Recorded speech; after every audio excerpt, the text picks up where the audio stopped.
جس دکھ میں ہیں میں خود اس دکھ سے گزر چکا ہوں. مجھے یاد ہے اگست 8 2016 کا واقعہ ثانیہ، اور میں آج ایک بار پھر بلوچستان ہائی کورٹ کے وکلا کے جو شہید ہیں ان کو سرخ سلام پیش کرتا ہوں.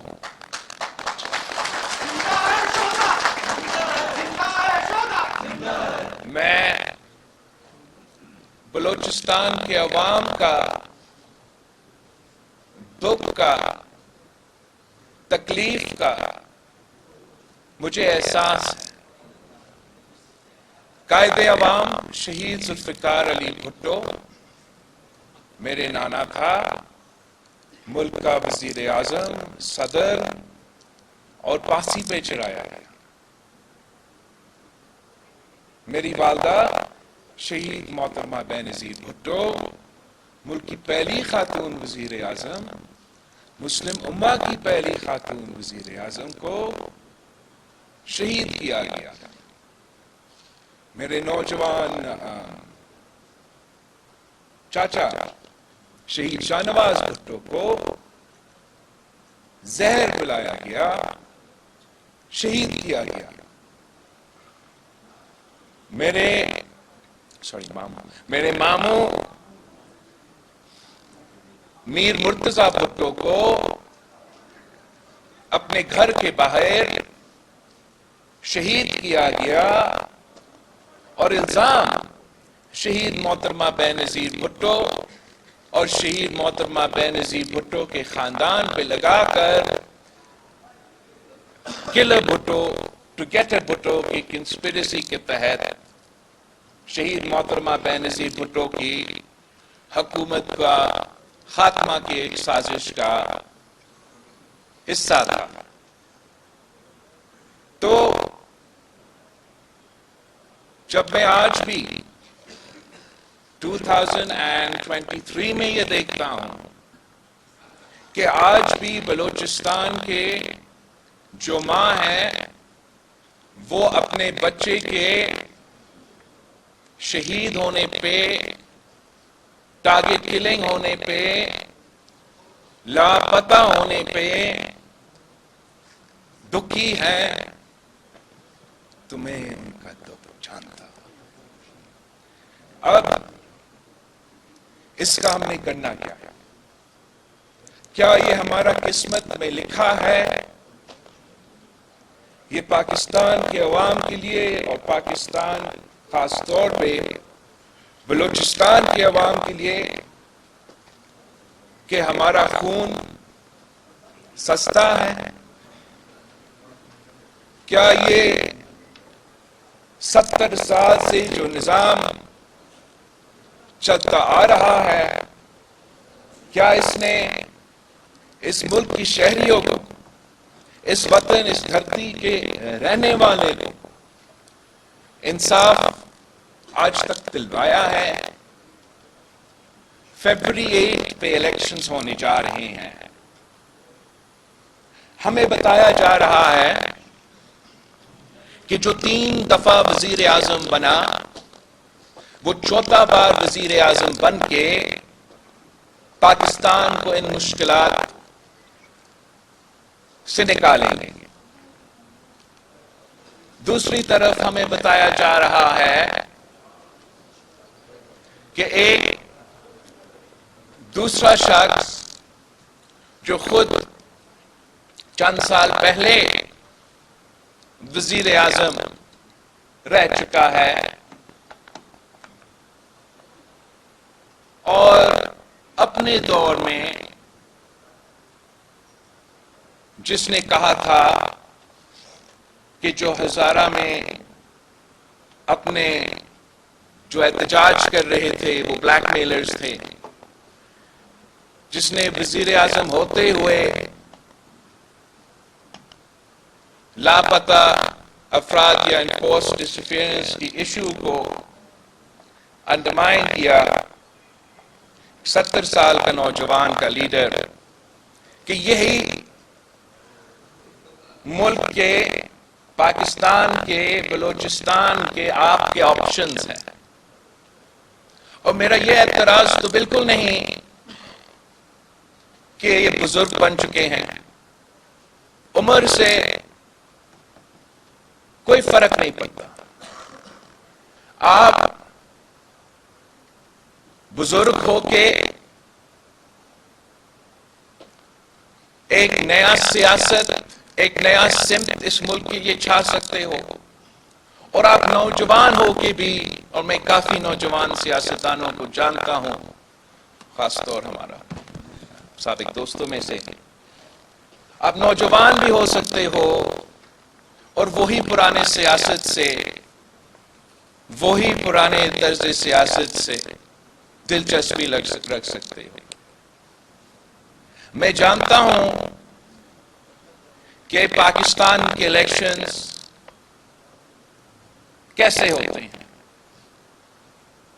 مگر میں یہ بھی جانتا ہوں کہ پاکستان کے عوام جب جاگ جاتے ہیں، جب فیصلہ لے لیتے ہیں، تو پھر دنیا میں کوئی طاقت ان کا راستہ نہیں.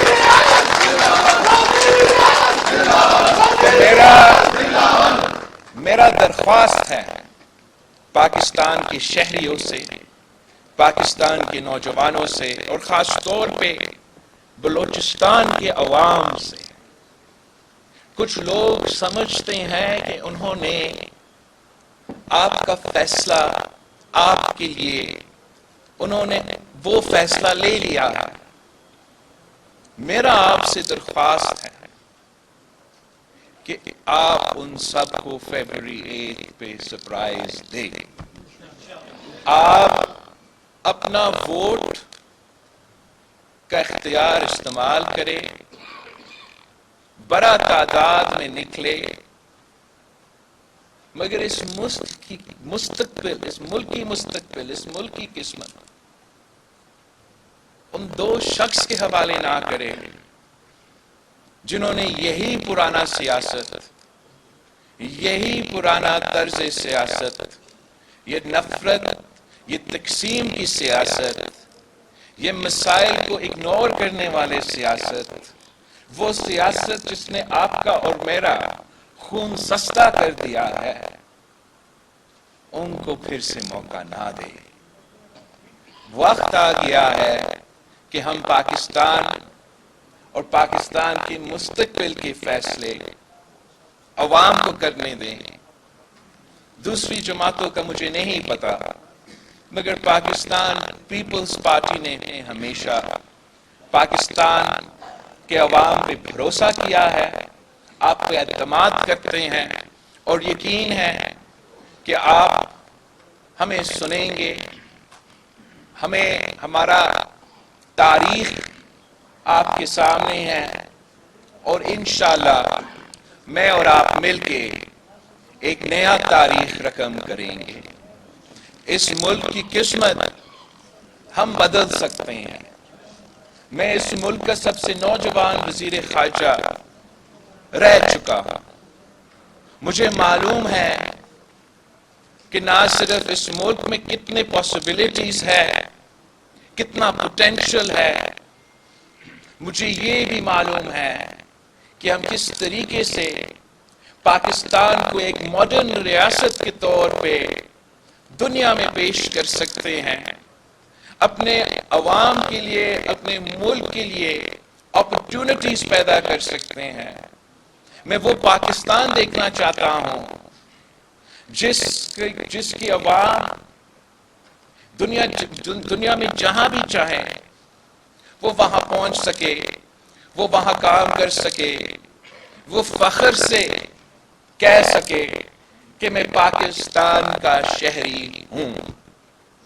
اور میں جانتا ہوں کہ اگر ہم نے یہ کرنا ہے تو ہمیں جو روایتی سوچ ہے، چاہے وہ پرانا سیاست کی سوچ ہو، پرانے حکمرانی کی سوچ جو اسلام آباد کے باوجود آج تک ان کی ذہنیت اسی طریقے سے ہے، ان ساری چیزوں کو چھوڑنا پڑے گا. ہمیں اپنے عوام کے مفاد کے لیے سوچنا پڑے گا. اپنے عوام کو حصہ دار بنانا پڑے گا ہمارے معاشرے میں، ہمارا معیشت میں اور ہمارا سیاست میں. بلوچستان کے بارے میں کہا جاتا ہے کہ بلوچستان کے پاس جتنے وسائل ہے، جتنا معدنیات ہے، جتنا ریسورسز ہے، اتنا پورے پاکستان میں نہیں ہے. بلوچستان کے بارے میں کہا جاتا ہے کہ سی پیک کے دروازے، سی پیک کا انٹری جو ہے وہ بلوچستان میں ہے. اس سی پیک کی بنیاد تو صدر زرداری نے رکھا تھا، اور میں جانتا ہوں کہ صدر زرداری کے ارادے کیا تھے، صدر زرداری کا سوچ کیا تھا، اور افسوس کے ساتھ اس سوچ کے مطابق عمل درآمد نہیں ہو رہا. میں آپ سے پوچھتا ہوں، کیا بلوچستان کے یہ جو وسائل کا ذکر ہو رہا ہے، بلوچستان کے جو معدنیات ہے، بلوچستان کے جو ریسورسز ہے، کیا بلوچستان کے عوام اپنے آپ کو ان ریسورسز میں، ان وسائل میں حصہ دار محسوس کرتے ہیں؟ کیا اس سی پیک جس کا بنیاد صدر زرداری نے رکھا تھا، جس نے علاقے کو ترقی دلوانا تھا، جس نے دہشت گردی کے شکار ہونے والے علاقے کو ترقی دلوانا تھا، کیا بلوچستان کے عوام، گوادر کے شہری اپنے آپ کو اس منصوبے کا حصہ دار محسوس کرتے ہیں یا نہیں؟ میں سمجھتا ہوں کہ یہ آپ سے سب سے بڑا ناانصافی ہے. ہمارا آئین ہمیں یہ حق دیتا ہے، آپ سب کو یہ حق دیتا ہے، first right to your own resources. اور ہم نے اسی سوچ کے مطابق جو سندھ میں ریسورسز ہے، جو ہم نے پبلک پرائیویٹ پارٹنرشپ میں ڈیولپ کیا ہے، جو کہ سی پیک کے حصہ بھی ہیں، ہم نے ان پہ ایسے کام کیے کہ سب سے پہلے فائدہ مقامی لوگوں کا ہو، ان کا حصہ دار مقامی لوگ ہو. اور میں دعوت دیتا ہوں آپ سب کو کہ تھر کول کا منصوبہ کو آپ اپنے جو منصوبے ہیں، اپنے جو منشیات کے منصوبے ہیں، ریسورسز وسائل کے حوالے سے جو منصوبے ہیں یا سی پیک کے جو منصوبے ہیں، ان سے ذرا کمپیئر کریں. ہم نے تھر کے مقامی لوگوں کو روزگار دلوایا. ان لوگ جو وہاں کی شہری تھے جہاں سے یہ کوئلہ نکلا ہے، ان کو شیئر ہولڈرز بنایا تاکہ ان کو معاشی طور پہ بھی فائدہ ہو اگر اس منصوبہ کا ترقی ہو. ایک ریگستان میں جہاں ٹی وی سکرینز پہ پتہ نہیں کیا کیا کہا جاتا تھا، ہمیں ایک افریقہ کی طرح پیش کیا جاتا تھا، اب وہ تھر کے عورتیں اس تھر کول کا ٹرک ڈرائیورز بن چکے ہیں. اس تھر کول میں سب سے پہلے the first female انجینئر تھر سے وہاں کام کر رہی ہے. ہم نے وہاں کے عوام کو ان کے اپنے جو ریسورس ہے، ان کے اپنا جو ایک بڑا ایسے ایسٹ ہے، ان کو اس میں حصہ دار بنایا. وہ اب ان کا اپنا اونرشپ بھی ہے، وہ اپنا بینیفٹ بھی کر رہے ہیں. ہم یہ پبلک پرائیویٹ پارٹنرشپ میں یہ کمپنی بھی ترقی کر رہا ہے، اور ہم نیشنل گریڈ پہ بجلی پہنچا رہے ہیں، سب سے سستا بجلی پہنچا رہے ہیں، اور فیصل آباد تک وہ بجلی جا رہا ہے. میں سمجھتا ہوں کہ کوئی وجہ نہیں ہے کہ ہم یہی ماڈل بلوچستان کی جو اپنے ریسورسز ہیں، جو اپنے وسائل ہیں، جو سی پیک کے منصوبے ہیں، اسی ماڈل کو اگر ہم ریپلیکیٹ کرتے ہیں، جو انشاءاللہ تعالی جب پیپلز پارٹی کی حکومت بنے گی تو ہم آپ کے جیسے صدر زرداری صاحب نے کل کی تقریر میں کہا تھا کہ سب سے پہلے حق آپ کا ہے، ہم آپ کو وہ حق انشاءاللہ تعالی دلوائیں گے۔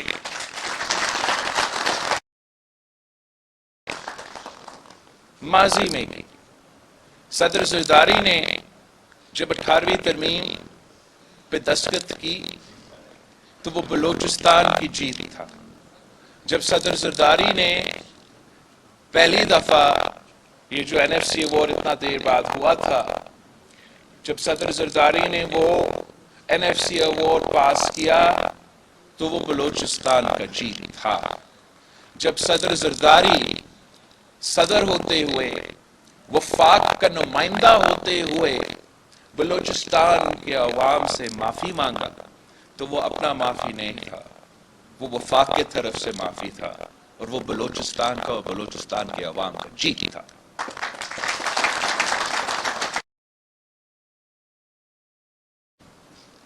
آغاز حقوق بلوچستان کا آغاز کیا تو وہ بھی بلوچستان کے عوام، بلوچستان کے نوجوانوں کا جیت تھا۔ ہم نے انشاءاللہ تعالی سب مل کے ایک نیا سیاست کا ایک نیا دور کے لیے، جس میں ہم سب یکجا ہو کے نفرت کی سیاست کو، تقسیم کی سیاست کو، انا کی سیاست کو دفن کر کے سب مل کے انشاءاللہ تعالی آگے بڑھیں گے، اس ملک کی خدمت کریں گے، اس ملک کی عوام کی خدمت کریں گے۔ اور جو جہاں تک آپ کی سوال ہے صدر صاحب، میں تو کافی دیر سے تیار ہوں۔ میرے خیال میں آپ کا جو سوال ہے وہ باقی سیاسی جماعتیں اس کا جواب دے۔ اس وقت اگر کوئی وفاقی سطح پہ میدان میں ہے تو وہ ایک آپ کے سامنے کھڑا ہے۔ Thank you.